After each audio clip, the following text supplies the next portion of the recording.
Good day, you buggers. My name's Paul Barker. Welcome to Skipraider's workshop. This is part 2 of building my little mini bike. So first of all, I'm just going to show you around it. It's nearly complete, just a few little odds and sods to do, and then we're ready for the open strip, you know, cruising and all that sort of stuff. Anyway, here we go. Look at that, eh? Look at it. Look at it. Look at the beautiful shiny engine. Yeah, that was the one I got off of eBay for about 90 quid. Here we go. Front brake. This and the pad. Coming up to the 8 handlebars. When I'm cruising the strip, you know. Wah, wham! Yep, here we go. There's my centrifugal clutch. And I've got a new chain. And that little thing there I made up the other day, it's a chain tensioner. I'll run that past you in a minute when I've gone around the whole bike. Back sprocket, tyre, sissy bar, and the seat. Right, just going to run through a few things that you probably might find difficult to do yourself. Bearing in mind that I've probably got a fairly well equipped workshop here, so some of the things you might have to use alternative tools. I've built stuff in the past using really basic stuff. You just have to use this, you know what I mean? You know, use this a bit, get the cogs doing in there. Anyway, one of the problems I found was that I bought 2 sack barrow wheels because they was only 20 quid off of eBay.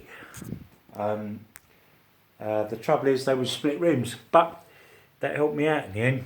So if you have a look at the front wheel here, you can see that because they're split rims, the little red nuts in there, you undo those and the 2 halves of the wheel come up quite like this. It's very good indeed.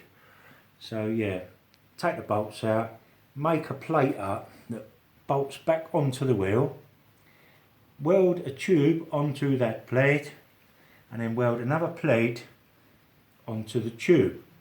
So it's a back plate with a tube and a front plate, tube back plate, plate tube, tube back plate. Yeah. Anyway, yeah, once you've done that, bolt it to the wheel, and then what I did was I drilled and tapped some little threads in the front plate there, which I could screw my disc to. Now the disc and the little caliper I got off of eBay for 20 quid. It was an old scrap mini moto, and I managed to get 2 discs, 2 calipers, and lots of bits and pieces, and there's a couple more wheels on there that I can probably build another one of these mini bikes. So yeah, that was the front brake. When you're putting the caliper on, just be careful with your measurements because it's really tight to the rim. So I made a little bracket up that goes in there that the caliper bolts to, that welds onto your fork leg there. And I've probably got about 6mm clearance from the caliper to the rim, which is okay if it's all running true, which mine is. So there you go. Right, back wheel. There you go, back wheel.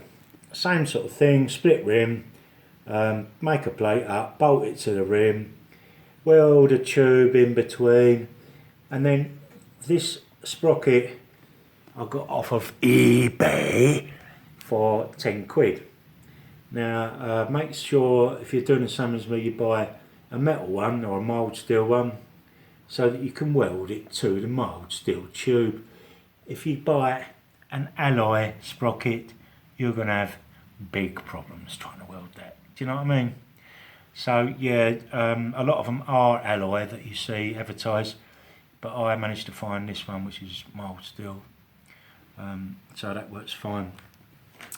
The other little thing I did make was the chain tensioner here. Managed to get that, it's a proper motorcycle one.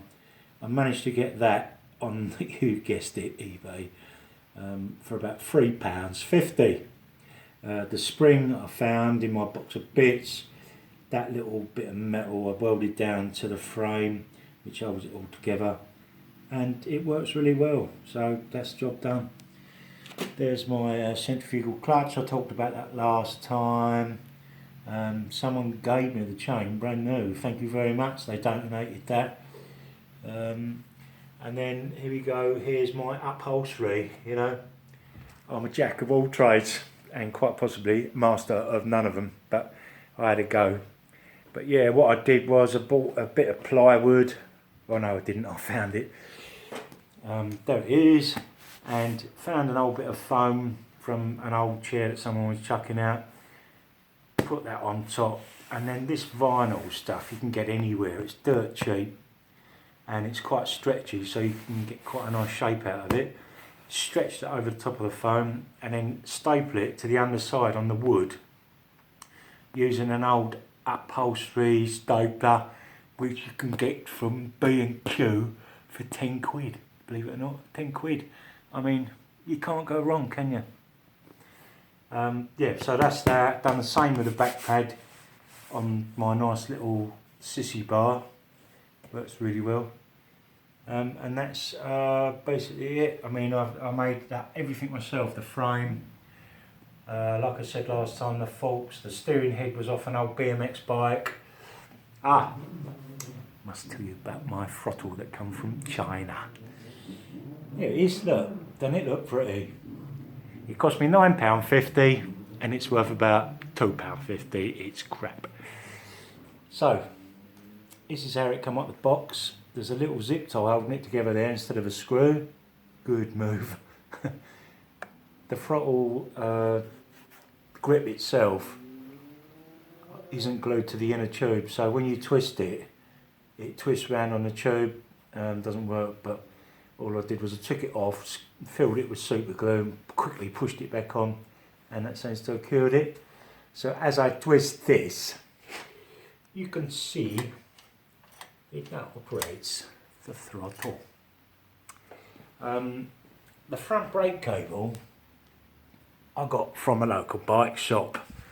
They wasn't very helpful, but nevertheless they done it because I threatened them with violence and all that. But they done it for £5 in the end. The trouble is it's 4.5 foot long. As you can imagine, it comes from there, goes all the way up here, and it finishes here, which is the one of the brake levers I got off my bargain buy mini moto off eBay. But there you go, mate. So, oh, what a bargain, eh? Nearly done. Just a little bit of finishing off to do. See if I can start her up for you. Show you how it's done. Okay, here we have the petrol on. Here we have the choke on. Here we have ignition.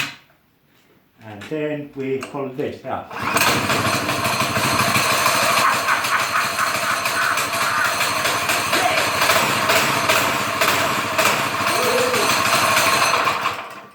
Yeah, petrol off.